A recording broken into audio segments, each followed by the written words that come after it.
I'd like to really take the opportunity to thank OGCA for allowing us to partner with them in this webinar and do this for the OGCA membership. Thank you very much, Giovanni. You've always been a superstar in supporting health and safety and us as well in getting the message across. And thank you very much, Eric, for all the coordination and the entire team of OGCA. Welcome everyone to the webinar on key challenges for transitioning to COR 2020. How do you address them? And we have the most ideal person to talk about this topic today, who is an IHSA COR auditor, as well as an ISO 45001 lead auditor. So let us quickly move over to the agenda.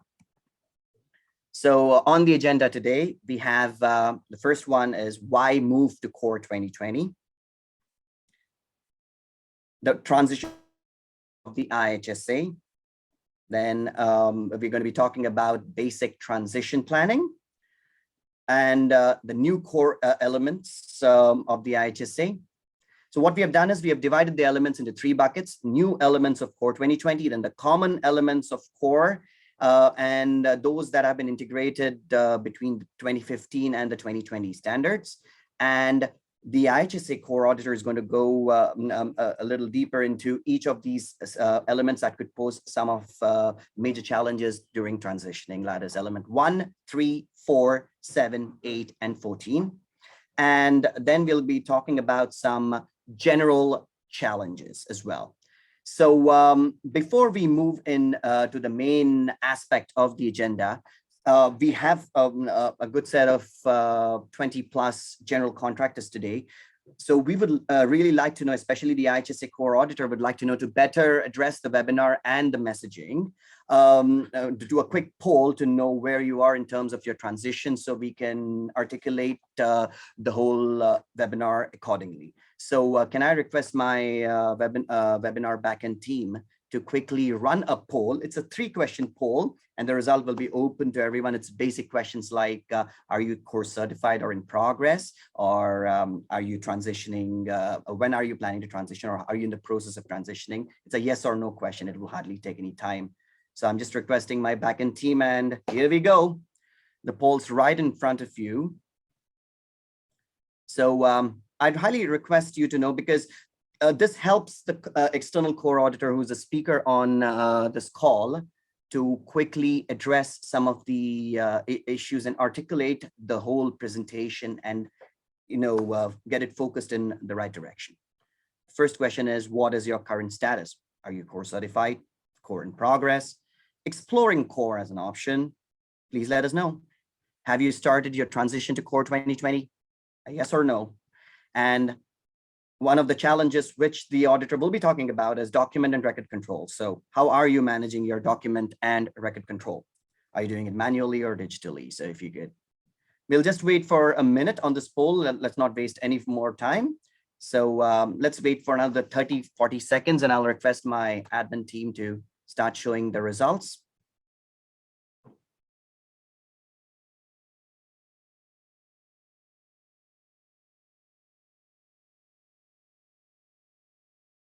So can we see the results, please, of the poll, and move ahead with the presentation?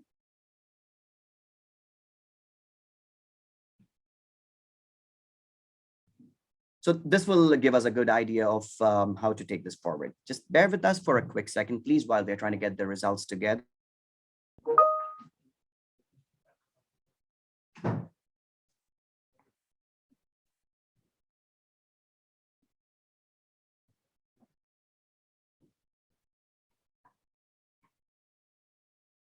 Yeah, please end the poll. Click on end poll and end the poll, please. Thank you so much. And please share the results. And here we go. So today, the audience that we have is mostly COR certified, 74%. Good to see that. But also good to see that there are 16 COR in progress. And also good to see that there are a couple who are exploring COR as an option. And as far as the second question is concerned, have you started transitioning? As expected, so be 50-50 on that. 47% say yes and 50% say no. You know a thing or two about that and how to explain. And then this one, I'm so happy to see a lot of people actually managing their document and record control digitally, because it is one of the challenges for transitioning, and about 37% do it manually. Thank you so much for participating in the poll. So without any further delay, let me introduce our speaker for today. Our speaker for today is Wsib Raghunathan. Wsib Raghunathan is the Vice President Strategic Partnerships for 4S Consulting Services Inc., as well as one of the members. She sits on the Safety Committee for the OGCA. And Wsib has been supporting diverse Canadian businesses of different sizes in implementing and maintaining sustainable OHS programs. Wsib is an IHSA COR auditor, as you already know, as well as an ISO 45001 lead auditor. Part of the League of Champions, Wsib has always worked constantly with the industry to promote strong safety leadership. And she sits on the board of governors with the Ryerson University. So without any further delay, let me quickly pass it over to Wsib Raghunathan, who's going to be talking about why the change to COR 2020 and take over from there. All yours, Wsib. Thank you so much, Adi, and welcome each and every one of you. Good morning. This session is it's a very it has a lot of impactful details and a lot of takeaways for you. We won't be able to cover all the nitty-gritty details, but at least you should be able to walk away with some understanding on how you should navigate through the COR 2020 transition. Because it is quite a bit of undertaking, and I will do my very best to give you the context of the big difference from 2015 to 2020, and what are some areas, key areas where you really need this. Wsib, I'm so sorry. Why the change? I'm so sorry to interrupt, Wsib. So I forgot to mention that this can be very interactive, and if you have any questions, please do ask right through the webinar. There is a question and answer box where you can click and place your questions, and the external COR auditor can take as many questions as we can during the webinar. And if we are not able to answer a question, we'll try and take it offline and give you the best possible answer. I'm so sorry, Wsib, all yours. Thank you, Adi. So focusing on the question, why the change? I mean, IHSA came up with COR 2015. It was working well. Many companies were registered and certified. Why do we need to transition into COR 2020?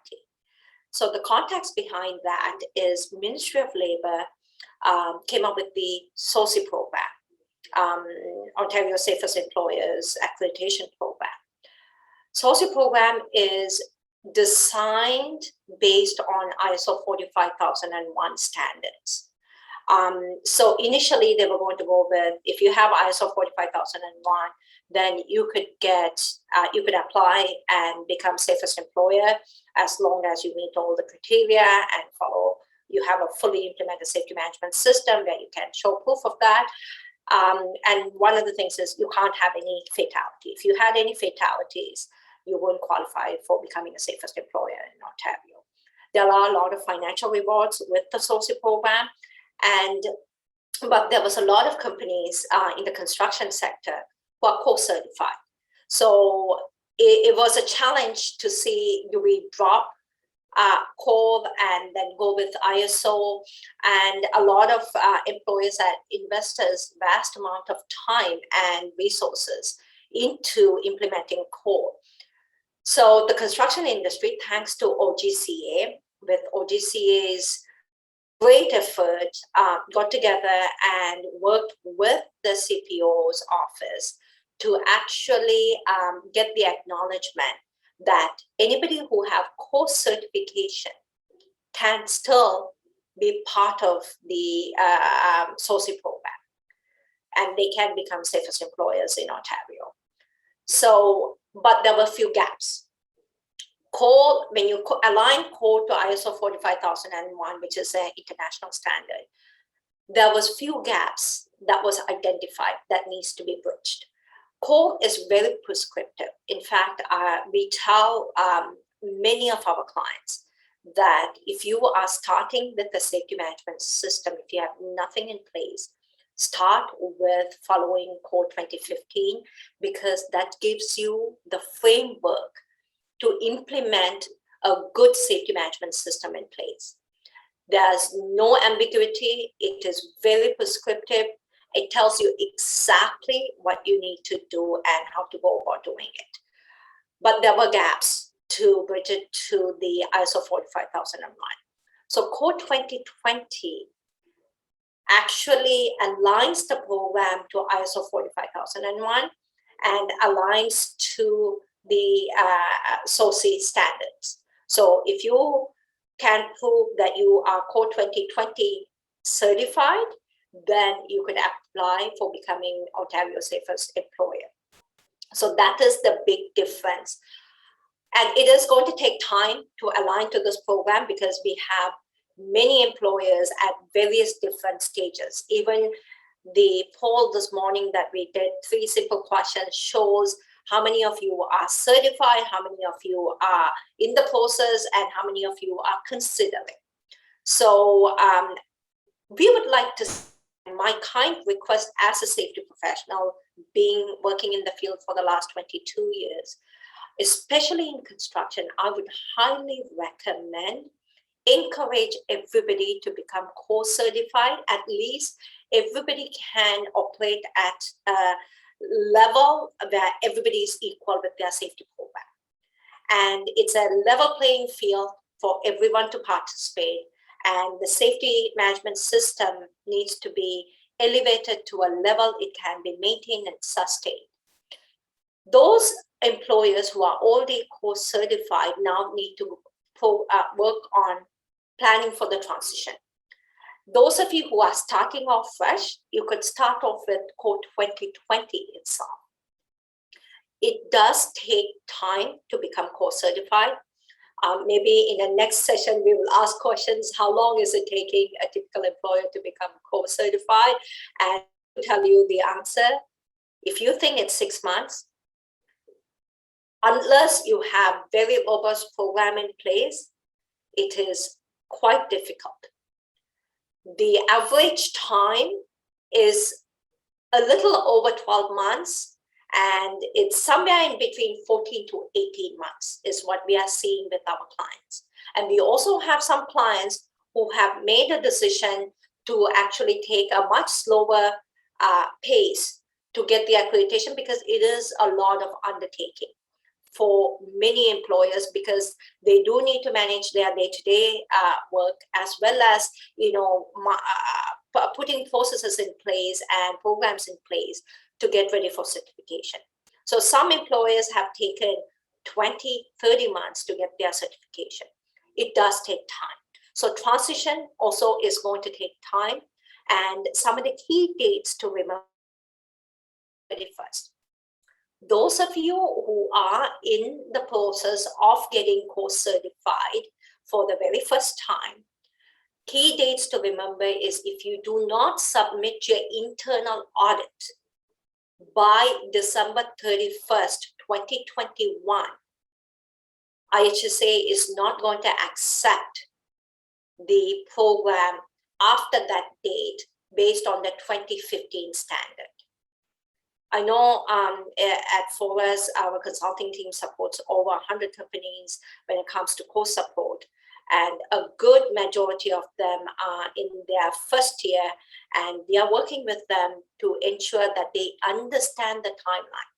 Because if you don't submit by December 31st, this is for anybody who is going through their cycle 1, year 1 certification, your internal audit have to be submitted by December 31st, 2020.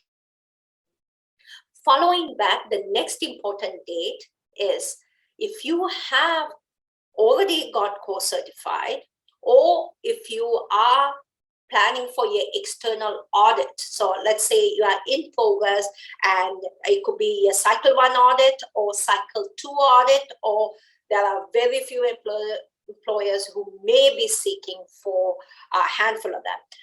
Their cycle 3, which is the 6-year audit. You need to plan accordingly, because October 1st, 2022, any external audits done after that date have to be based on Code 2020 standard. So the external auditors like myself and the 18 others have to follow after October 1st. Any audits that we undertake have to be audited based on Code 2020 standards. So these are some key dates for you to start planning. Those of you who are in the starting stage, start with Code 2020.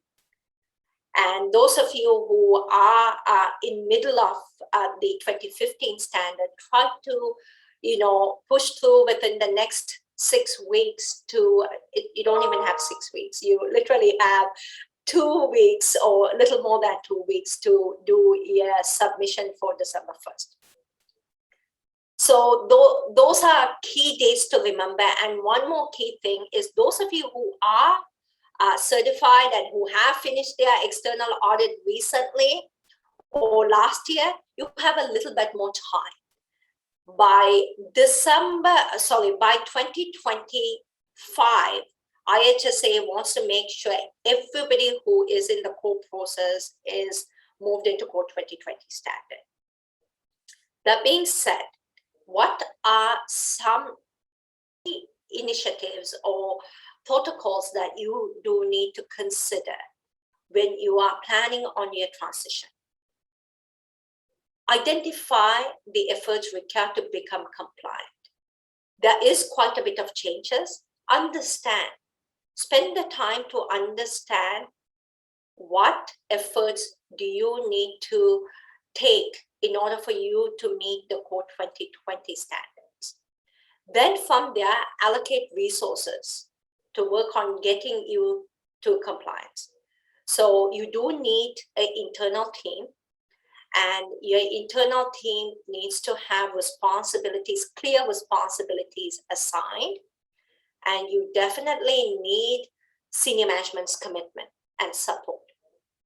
If you don't have senior management's commitment and support, you're going to be chasing your tail, because you cannot do this on your own, and it is quite an undertaking, and there is a whole process that you need to focus on the piece of sustainability. I mean, at Forus, we always work with our clients to embrace the safety culture and the sustainable solution. We can coach and mentor our clients to actually get them core certified, or as an external auditor, I could go do audits and perform audits. But the companies that have a culture for safety always have sustainable solutions, and they have processes that's going to help them sustain the program. It is not dependent on one or two key individuals in the organization. One of the common things that we are noticing as external auditors as well as professionals in the field is internal auditors are being transitioned from one or another organization. And if you are dependent on one or two key individuals to manage your safety management system, you are up for a challenge. The last point is set realistic dates and milestones. This is crucial because it is going to take quite a bit of your bandwidth. So plan, come up with a project plan, timelines, and make sure senior management is involved in the process, and make sure you have a team that is working with you to make this happen. So IHSA worked out, and they have made many tools available in terms of the transitions, the new elements, the common elements, and integrated elements. It is very crucial for you to understand what are the new elements, what are the common elements, and what are some of the integrated elements, especially for those of you who are already core certified, who are very used to the 19 elements. I mean, as an external auditor, when I go audit firms, majority of the firms have everything organized based on the 19 elements. So you see 19 folders, everything is organized based on the 19 elements. So you need to now plan for the transition from 19 elements to 14 elements. Even within the 14 elements, some of the elements got merged within the existing element. So it is very, very crucial for you to understand how are you going to transition. If you're already COR 2015 certified, how are you going to move away from the 19 folders to 14 folders, and where are each of the various different things going to move and align? The three major new elements. There are a couple of minor sub-elements, but the three major new elements are 1.2. Element 1 used to be your health and safety policy, which was very easy. Pretty much every organization have a health and safety policy statement, and it has the defined responsibility for employees, contractors, visitors, middle managers, as well as the owner's responsibility or senior manager's responsibility. It have to be dated and signed by the most senior person and must be within 12 months and have to be posted. And then you do need to show records of review and updates to the document. Now, this new in COR 2020, element 1 is divided into 1.1, which is your policy statement, and 1.2, it's your documentation and record control. This is one of the major change that COR 2020 brings on to everybody, is document management and control. Element number 4 includes procurement and contractor management.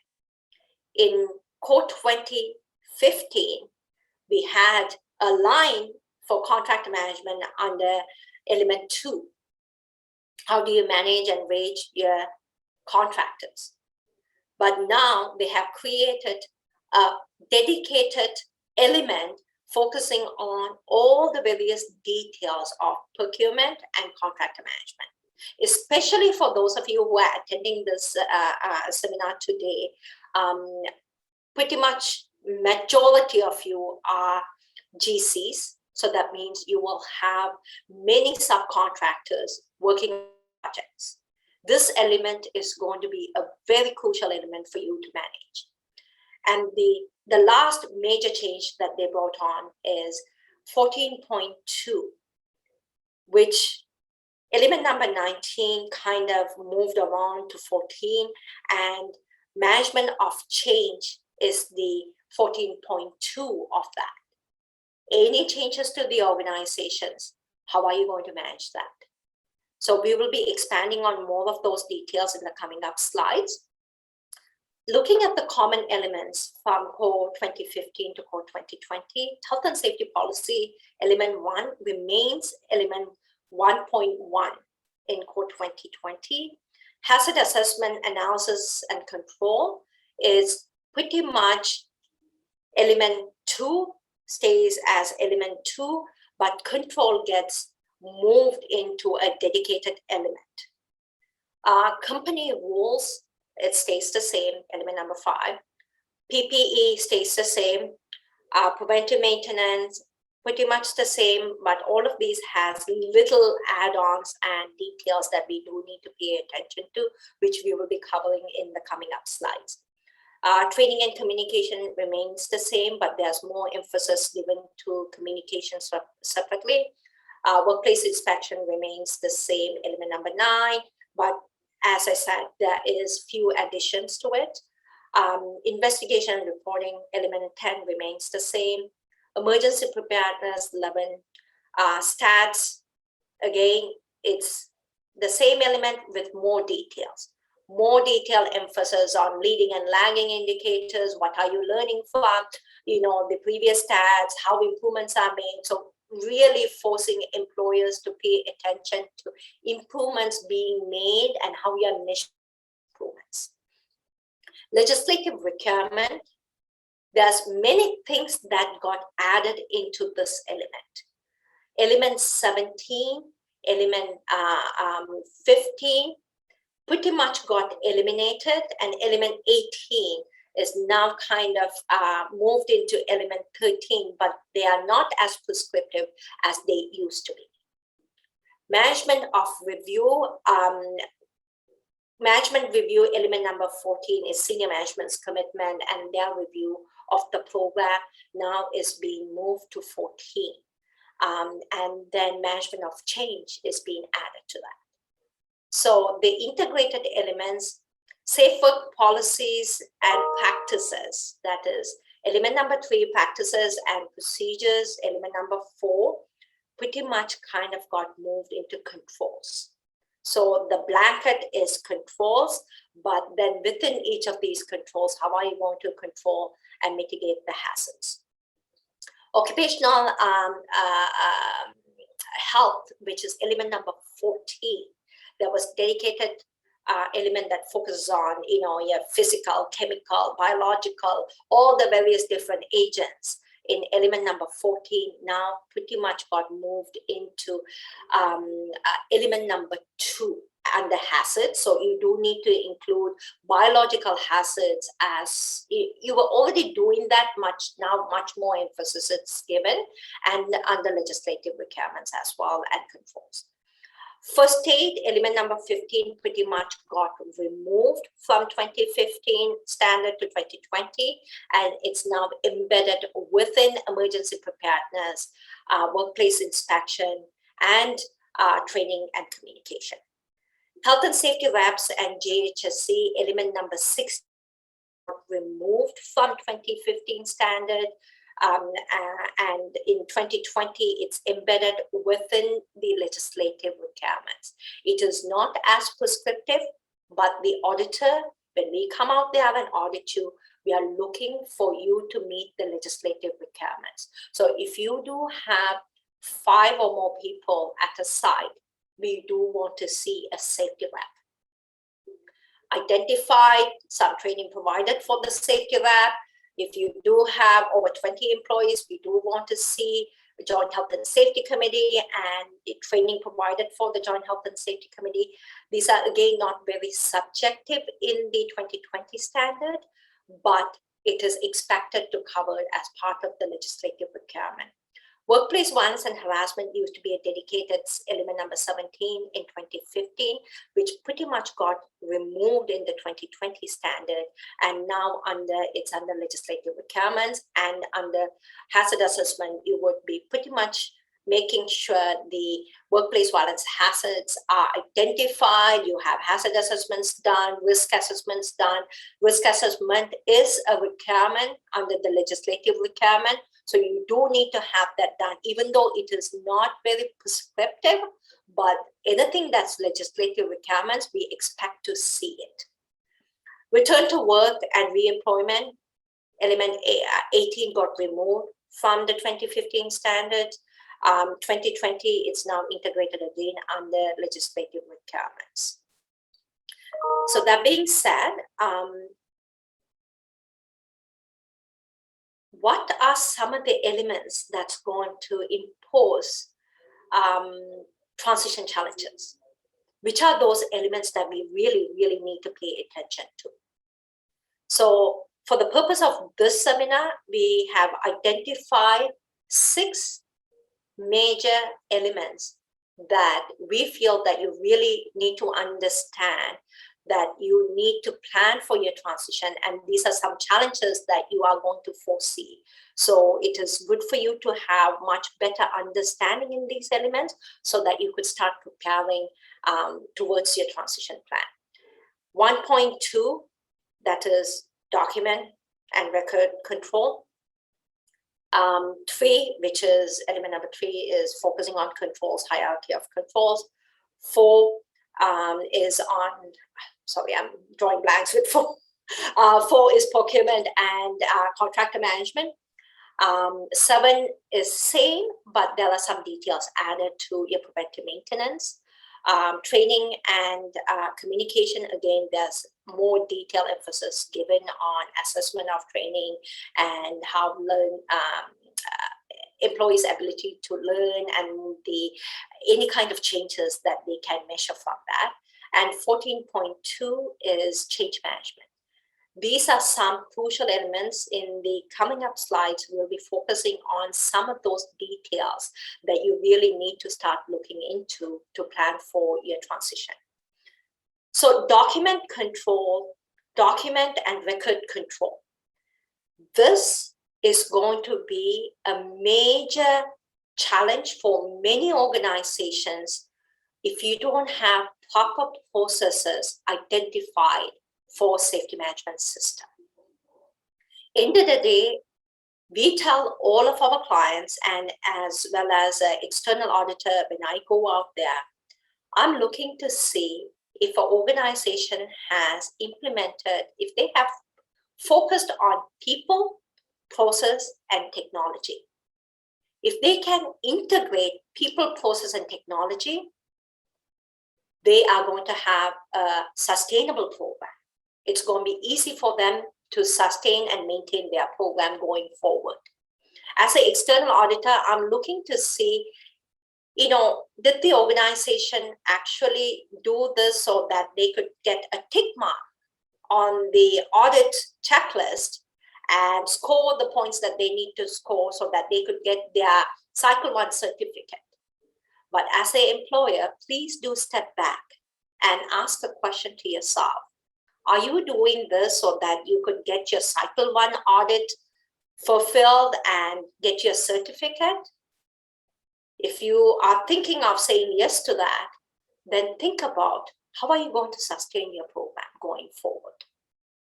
Because sustainability is a key element of the whole safety management system. Whether it's COR or ISO 45001, if you don't have a safety management system implemented where you're going to ongoing sustain the program and maintain the program, you are going to get into trouble, where you're going to have struggles to maintain the program. So document control is one of those elements. It is throughout the entire 2020 audit tool. They are looking for document and record control.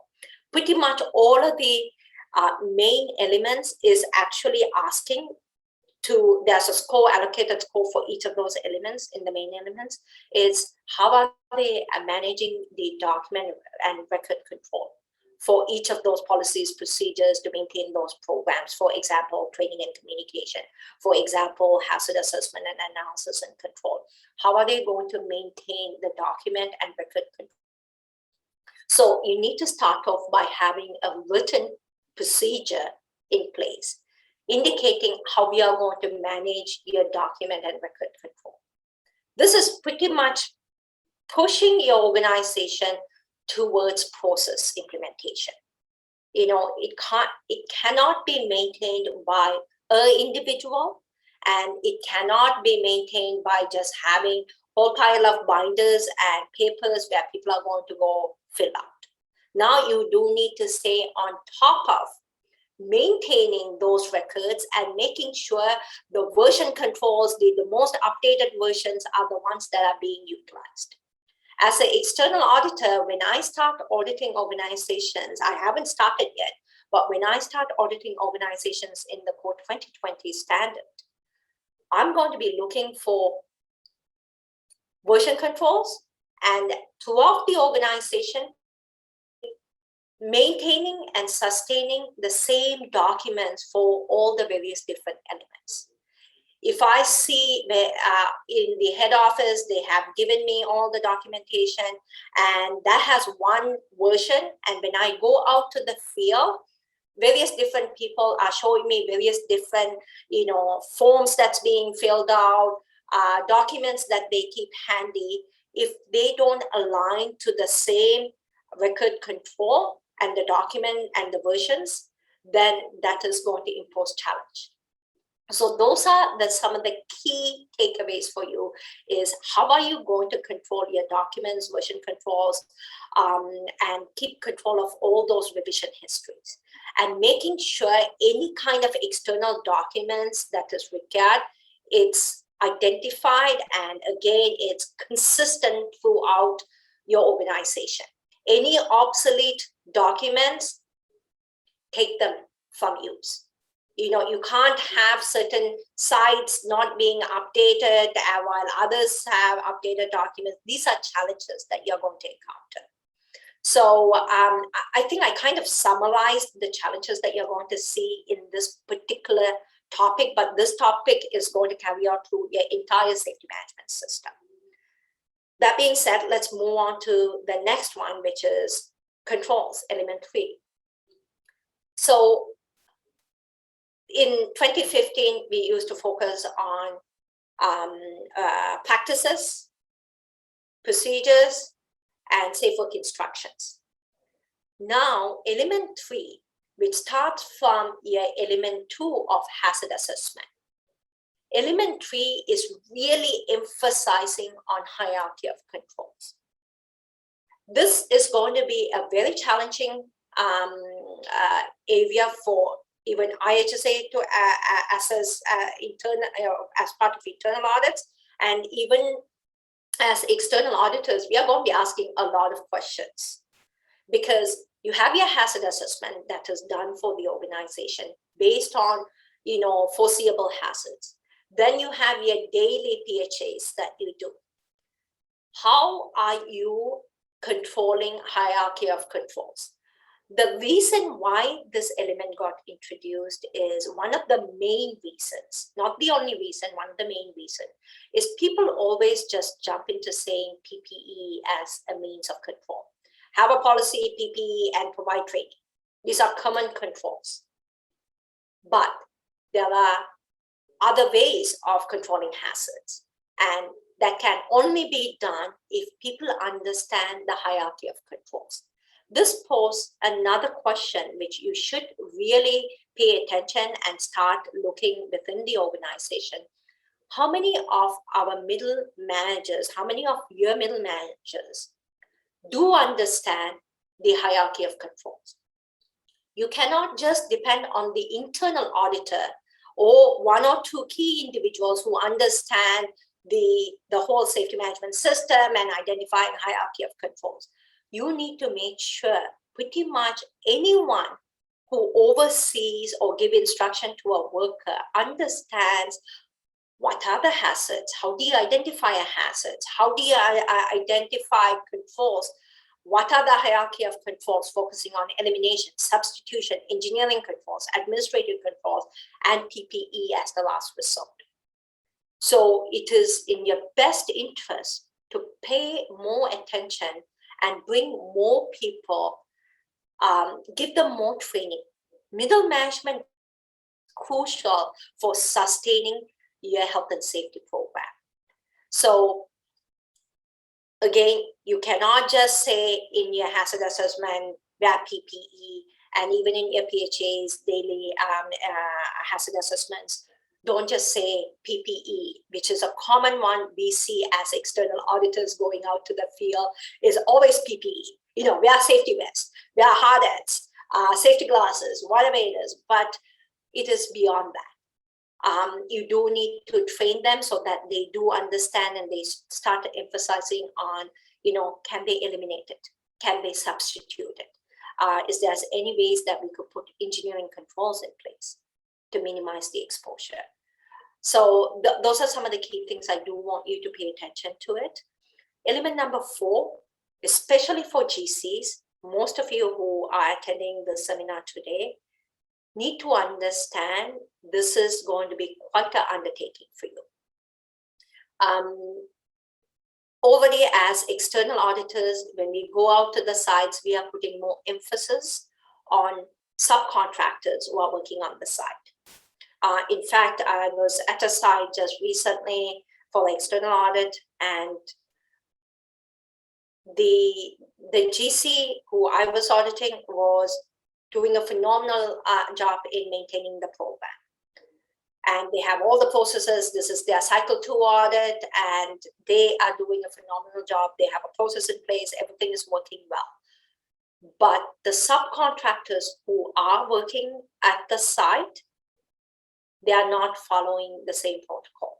They don't have to follow the same protocol, but if they don't have a safety management system that they are following and identifying hazards on a day-to-day basis, and then making sure they have a fully implemented safety program in place, it is going to create quite a bit of a hassle for GCs. So you do need to have a very good written procedure for procurement and contractor management. Identify the roles and responsibility. Emphasize on contractors need to complete hazard assessments when they are working at your sites on a day-to-day basis. They should give you a detail of their hazard assessment plan. As an auditor, if you don't have a strong safety management system in place, one of the areas that we don't see well executed or implemented is hazard assessment. So if you haven't gone through COR or ISO, the chances of somebody having a detailed hazard assessment in place or having their supervisors and team leads trained to do hazard assessment, it's going to be a tough challenge for you because they are not doing it or they are not doing to the level that it needs to be done. Evaluating the contractor's ability and competency to assess hazards, again, you do need to kind of dig a little bit deeper into understanding how good is their program. I mean, as of today, we are accepting, and as GCs, you are accepting your subcontractors giving a copy of a safety manual, which you know that they have downloaded or they have outsourced to somebody to just create a manual, and they give you a copy of a manual and they give you a copy of a training record. But is that enough for you? So these are some details that you really, really need to start, paying attention to and implementing process. Communicating with workplace parties and OHS changes. Again, any changes that happens in your organization, in your process, you need to make sure to the contractors. And if contractors are doing something that is going to impose certain hazards, that needs to, so the communication goes both ways. Coordinating site-specific OHS requirements for multi-employer workplaces. So again, when you have subcontractors, multiple employers, coordinating the OHS requirements is a crucial piece. I'm sure you're doing that to a certain extent today, but it needs to be escalated. More detailed processes needs to be implemented to manage contractors. Again, specific forms for evaluating contractors needs to be developed. As external auditors, I have accepted a standard form where they justify, they have evaluated the contractor, because currently under element 2, there is one line that says contractor evaluation. But we are looking for much more detail going into this element going forward for COR 2020. Preventive maintenance, the simplest thing for you to take away is, in the past, you focused and emphasized on equipment that was owned by you. Now you do need to include equipment that are leased and rented. So please do pay attention, not just for your own equipment. You do need to consider anything that leased and rented as part of your maintenance program. Have some sort of a matrix to manage all this, whether it's electronic or whether it's paper-based, but you do need to have a process in place. Training and communication, the biggest changes to training and communication is evaluation of learning. So, in the past, we gave of training records and they were happy with, I'm talking as they were, IHSA was happy with just seeing training matrix and training records, and external auditors accepted your training records. But we are going to start asking you to actually show some sort of a betterment from where they were before the training to after the training, as well as some sort of evaluation being done. So if you have a test, if you have a quiz implemented as part of the training, great. That could actually say that, making sure you're testing their level of understanding. The other key thing to pay attention, which we really didn't look in the past, is if you do have a very diverse work environment and workforce with different language skills and literacy, challenges. You do need to pay attention to that, and you do need to pay attention and implement processes in place. How are you going to communicate to your workforce? You know, do you have to provide translated documents, training? These are some of the things that you do need to evaluate and encounter and incorporate as part of your program. How the training will be administered and managed. I mean, nowadays, you know, this is the only way to deliver training. We do accept any kind of awareness-based training as e-learning.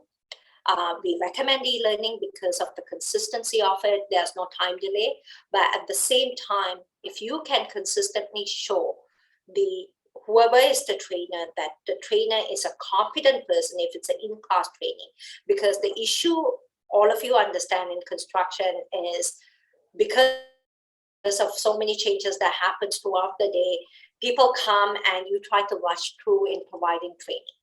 So that is one of the areas that you do need to understand, that you know there have to be some consistency, and the competency of the trainer will be evaluated as well.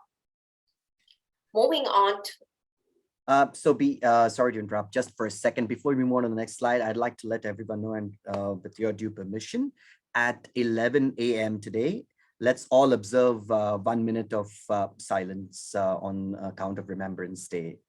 And Caitlin did ask a question as well in that regard. So yes, so I'm sure that should be fine, right, Sobi? So we will. Perfect. Thank you for bringing that up.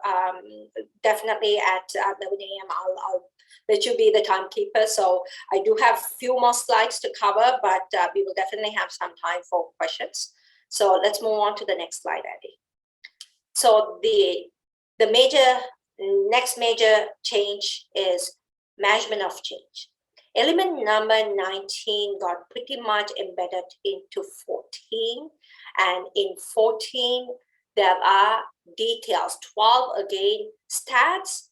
They're looking for leading and lagging indicators.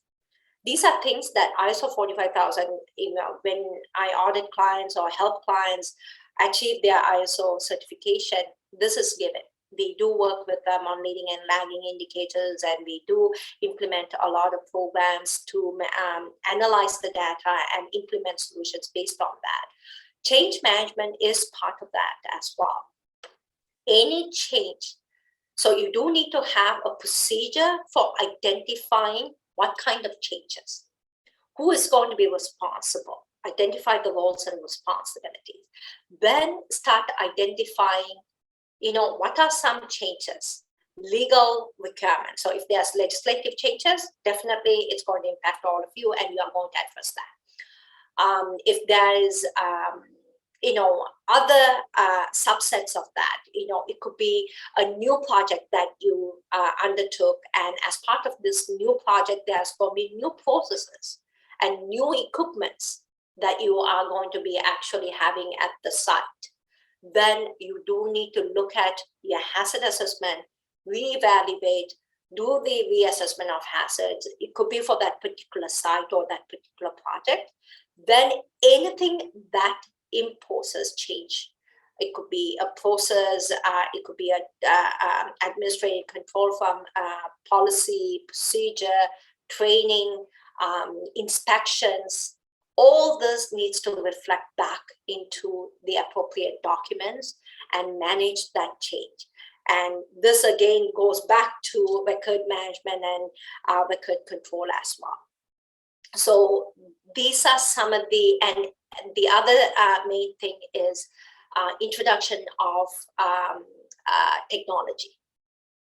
All of us are in this day and age trying to introduce technology to manage some level of the program management, you know, whether it's project management, safety management, you know, you do need to have some technology to make your life easy, and especially with element number 1.2 record control. If you have a technology, a management system, it may make it, again, it all depends on the type of solution that you choose. There are many solutions available in the marketplace. I do want to kind of warn you and pay attention to choose the right tool that is going to help you with tracking and controlling your revision histories, version controls, and help you stay on top of it, sustain your program with document control and change management. And again, training relevant to the workplace parties based on the change management needs to be instituted. So if it's a new equipment that you're bringing in, based on that, you do need to provide training. How are you going to do that? Again, communication of that. All that needs to be accounted for when you are focusing on this particular element. So just to summarize some of the general challenges, legislative requirement is not prescribed anymore. This is one of the major challenges, which really aligns to 45,001, because in 45,001, legislative requirements is not prescriptive. 45,001 is not prescriptive at all. COR is very prescriptive. But now COR is pretty much taken the legislative requirements and letting the employers be responsible for making sure that you meet the legislative requirements. Some basic things to remember, your health and safety reps, your joint health and safety committee, workplace violence and harassment risk assessment. It is a legislative requirement. It's not one of those nice to have, it's a must have. So you should have that done. And as part of the audit, as an external auditor, when we come out there, we are going to be looking for anything that's legislatively required.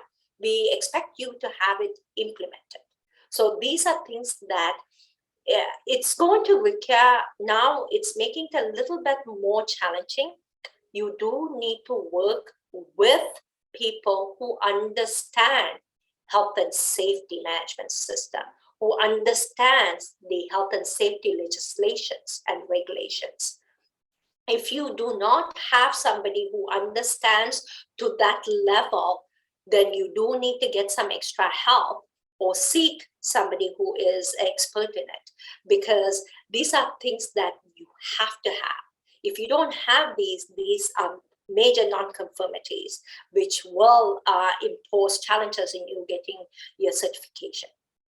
So please make sure employers need to ensure that you are in legal compliance, and you do need to maintain the required documentations and records and record management. Other general transition challenges is, I think I stressed enough on document control and document control throughout all the various different elements. Knowing when to transition, please come up with the project plan, time, budget, and resources, because you do need that. It may seem like quite a bit of, it may seem like, yes, you should be able to manage it. Those of you who understand safety management system inside out, you should be able to do it. But if you are in that transition level, or you are kind of learning and are trying to, improve on it, you do need extra help. Senior management's involvement is crucial. As I mentioned, if you don't have people, process, technology, you're going to encounter some challenges with this transition. Middle management's engagement and middle management is training awareness is crucial. Do put that in your budget. Emphasize on getting more people trained on health and safety responsibilities. So this takes us to the second last slide. What we see as some of the sustainable way to transition into COR 2020. Manage your transition roadmap. Create your roadmap, manage it. Document control is going to be a challenge. Come up with process, how we are going to manage that. Training management is going to be crucial at all the various different levels, whether it's, you're bringing in new employees to actually training your middle management and senior management. These are some of the things that you really need to factor in when you are planning for transitioning and to sustain your health and safety management system as well.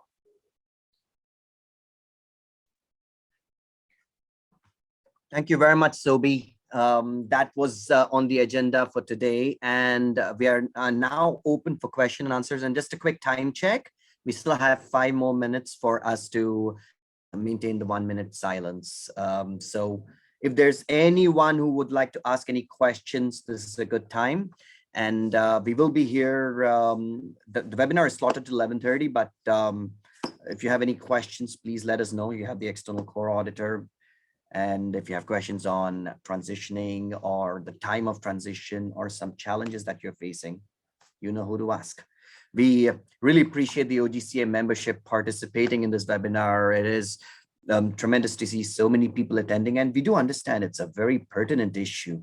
And like Sobi rightly said, whether ISO equivalencies are out or transitioning is better, there are lots of question marks. So yeah, I would like to, Sobi, do you have any remarks or anything that you would want to add? A couple of things, key takeaways. Those of you who are planning or who have already started working on the COR 2020 transition, if you are an Ontario-based company, get COR certified. If you haven't COR certified yet, get COR certified. There is major benefits of being COR certified, and if you are starting your journey, start with COR 2020. 2015 is almost obsolete, so focus on 2020, become COR certified. If you do do business across Ontario, I mean outside of Ontario and possibly internationally, or if you are an international organization, maybe it is better for you to seek for ISO 45001. Either one, COR or ISO, get one of them. Once you get one of them certified, then you actually go towards the SOCI program. There is definitely financial benefits of becoming Ontario's safest employer certified, and when you do get the approval, they have allocated up to $600,000 for each firm. So again, based on firm numbers from Wsib, and the allocation for funds is based on the premiums that you pay. Maximum is $600,000 per account, and it's over a period of 3 years. So there is quite a bit of money, and I believe the ministry has allocated about $3 billion towards this program. We do need to make sure all of you who are COR certified do transition into becoming safest employers in Ontario. So we do have 2 questions, but we still have 2 minutes, so we will take the question after the 1-minute silence. Why don't we? Or you want to take the question right now? Yeah. Okay. So the first question is Caitlin Sharp asks if we are going for COR 2015 currently, and we have submitted our internal submissions. How long do we have till we need to get COR 2020 compliant? That's a very common question. So if I understand your question correctly, you have already submitted your internal audit and you're waiting for IHSA to give you the results from the internal audit. So that means you don't need to worry about December 1st, 2021. So you're already compliant to that. Now you have time till the, October 1st, 2022. Once you get your internal audit report, which typically takes about 60 days, so about 2 months, give or take a couple of weeks here and there. Once you get it, if you have corrective actions, you do need to address the corrective actions, you do need to submit the corrective actions. Once IHSA approves it, then you have that you get your report to do your external audit 6 months. So whatever happens within 6 months, you have to do your external audit. If not, you need to resubmit your internal audit again. So, whatever it is, before October 1st, you do need to you could still call the external auditor and get your program evaluated based on COR 2015 standard. So you could do your transition after you get your first year cycle 1 certificate. So, we do have a question from Jerry, but it is 11. So I would request everyone to maintain 1 minute of silence in the honor and respect of all our war heroes.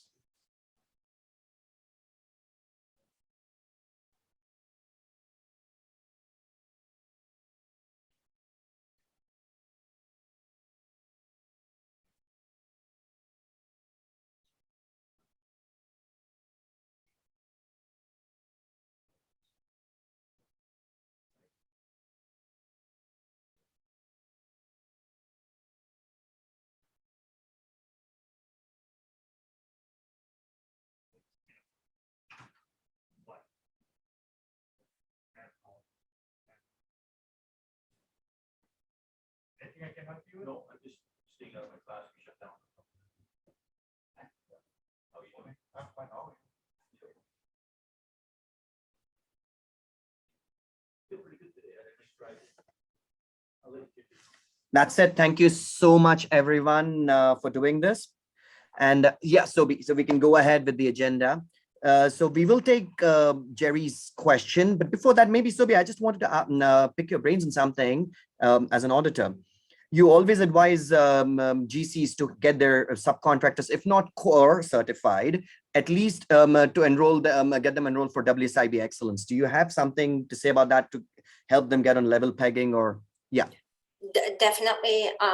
My kind request to each and every GCs, encourage all your subcontractors to become COR certified. If they are only operating in Ontario, COR 2020 is a great starting point.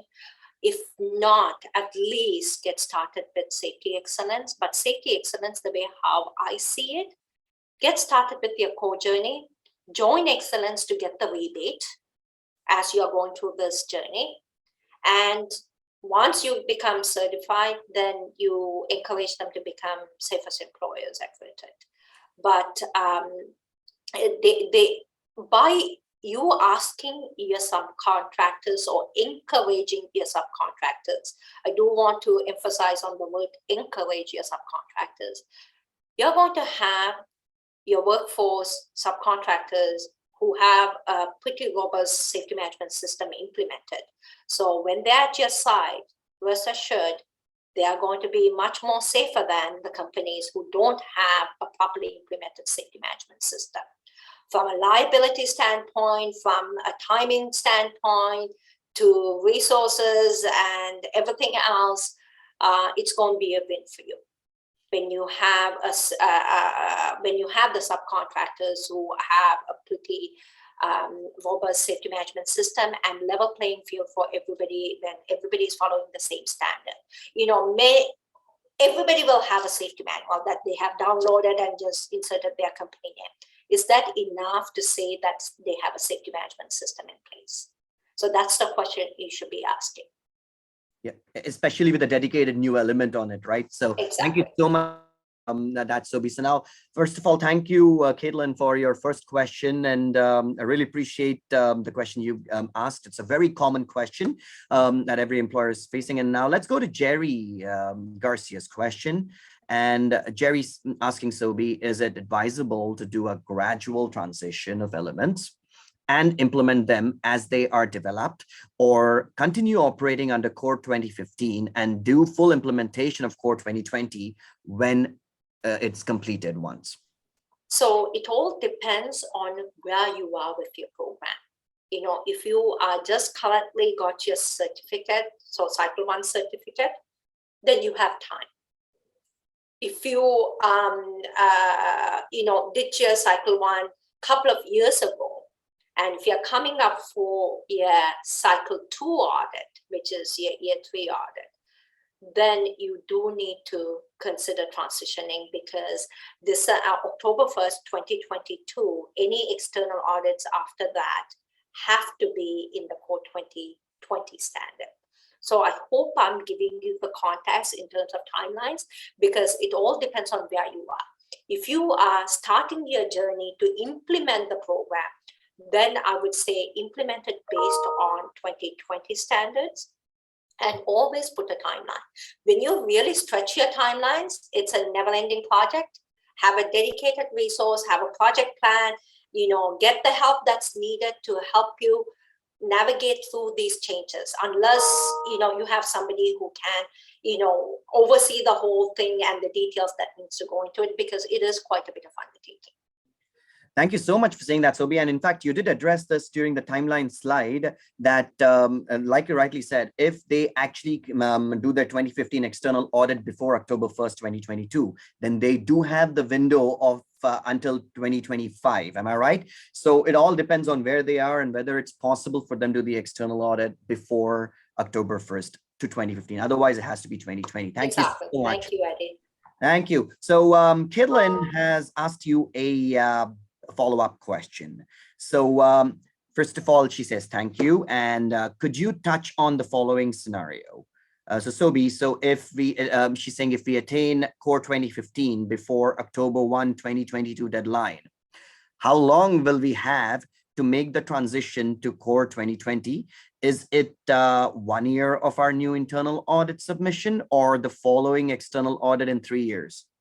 So the answer to that, Caitlin, is hypothetically, let's say that you get COR certified with the external audit in the beginning of next year, let's say by March, April sometime. Your cycle 2 audit will happen. So 2022, you got your cycle 1. 2023 will be an internal audit, and then 2024 will be another internal audit. And then it would be an external audit. So you have more than 2 years for you to do the transition. Thank you so much, Sobi. I hope, Caitlin, that answers your question. If yes, thank you so much. In a virtual world. But one more thing I will warn each and every one of you, the one gray area is any internal audit submitted. Again, for the cycle 1, they won't accept it. But if you can start planning your transition soon after you get your, don't wait for 2 years, start planning your transition. In fact, one thing I can share with what our consulting team is doing at Wsib with over 100 clients that we have is they are already working on the transition plan with our existing clients. As I said, we have a good 25% of that in, year cycle 2 getting into their year cycle 2 audits, external audit, and some of them are in year 3, year 2, and a good majority, 40% of them would be in year 1. We are working on their transition plan. Each and every client is at different stages, and you do need to start planning the transition plan. The sooner you transition, the better it is. And you do want to tap into the Safest Employers fund as well. So don't wait. That's something that most people are not understanding. There is rebates available. And get your COR certified and get your safety excellence, join a safety excellence provider, get some rebate while you're going through this process. And once you certify, there is 4 elements that they do allow you to participate while you're in transition. And once you get your transition, then apply for Safest Employer. So these are definitely rebates that's available. You can tap into it as well. Absolutely, and like you rightly said, Sobi, it all depends on where you are and what part. If you have completed your COR 2015 audit, like Caitlin said, then they can still carry on doing the internal audit to the 2015 format until October 1st, 2022. So we have a question, and thank you so much for all these questions, everyone, and good to see questions coming in. We have 2 more, and Jerry has a follow-up question as well, but let's take Deb's question first. So Deb wants to know, Sobi, we have an external audit due in 2022. Is it possible to complete our external audit to COR 2015 prior to October 1st, even when our anniversary date is October 25? October 1st, sorry.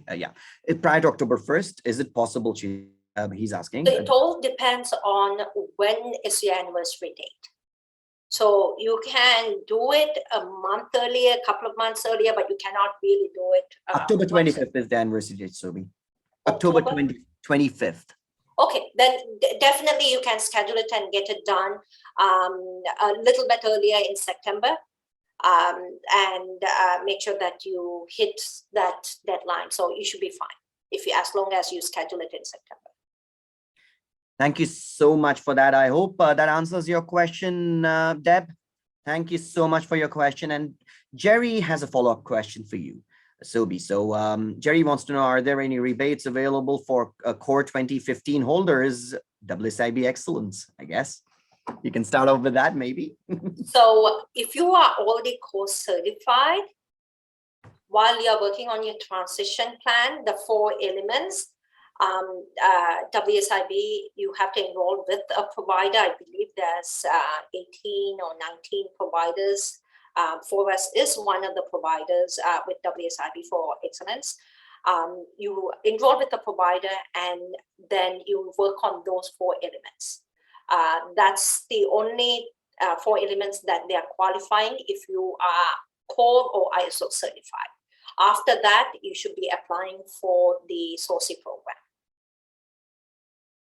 Thank you so much for that. And thank you for the follow-up question, Jerry. So I just do a quick time check. We are on 11:11. Wonderful number, right? So while we wait for just a few more questions, maybe wait for another 2-3 minutes and see if we can wrap it up by 11:15, I guess. So my question to you is, do you have any inputs for this audience that we have here? Is a GC audience? It might be exploring ISO 45001 as well. Some people might be in the process or anything to do with equivalency. If you can add some inputs, it'll be good for people to hear.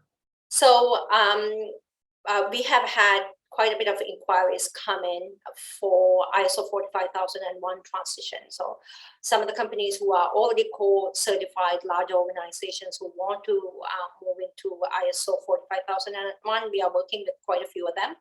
And, you know, if you're large enough and if you do operate outside of the province, I would highly recommend you to just go for 45001.